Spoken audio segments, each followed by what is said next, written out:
नमस्कार. आज 21 फेब्रुवारी. ब्रह्मचैतन्य गोंदवलेकर महाराज आपल्या आजच्या प्रवचनात आपल्याला काय सांगतात ते आपण ऐकूया. श्रीराम. कर्तेपणाचा अभिमान नसावा. विषयात राहून परमात्म्याची भक्ती होईल का? विषय सोडल्याशिवाय मी भक्ती करतो असे म्हणणे चुकीचे आहे.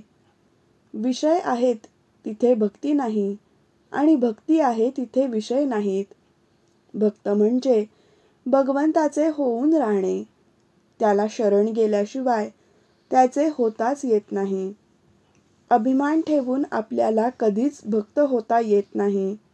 प्रथम अभिमान कसा नाहीसा होईल हे पाहावे आणि तसे वागण्याचा प्रयत्न करावा.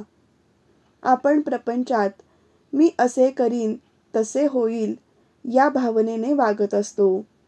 परवाच एक जण आले होते. त्यांना त्यावेळी पाहून कोणीही म्हटले असते की हे थोड्याच दिवसांचे सोबती आहेत, तरीही मी अमुक करीन, मी तमुक करीन असे ते म्हणतच होते.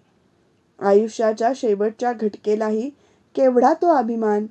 म्हणून सांगतो की मी करतो ही भावना टाकून देऊन सर्व काही तोच करीत आहे आणि त्याची इच्छा असेल तोपर्यंत आपल्याकडून तो करवून घेत असतो ही भावना ठेवून वागावे.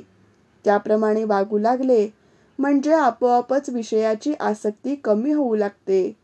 मी करता आहे ही भावना गेल्याशिवाय परमार्थ करता येणे शक्यच नाही.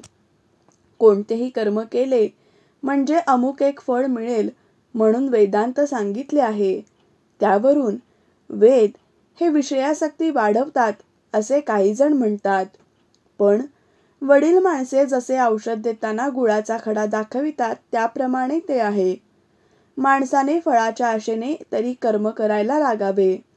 तो कर्म करू लागला म्हणजे आपोआपच फळावरची त्याची आसक्ती कमी होत जाते आणि पुढे अभिमान जाऊन मी करता नसून तोच करविता आहे असे वाटू लागते. मग तो जे कर्म करील ते देवाला आपोआपच अर्पण होते. संकट आले म्हणजे आपण देवाला नवस करतो. देवाने मनासारखे दिले नाही म्हणजे देवात अर्थ नाही असे म्हणतो. पण देवाला फसविणे शक्य आहे का? तो म्हणतो, हा सुखात असताना माझी आठवणही काढीत नव्हता आणि आता आठवण काढतो आहे.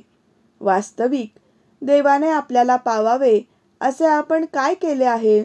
म्हणून केव्हाही देवाला फसवू नये, कारण देव फसला न जाता आपलीच फसगत होते.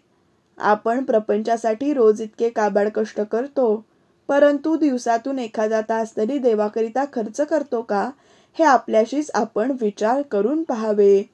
श्रीराम जय राम जय जय राम. श्रीराम जय राम जय जय राम. श्रीराम जय राम जय जय राम.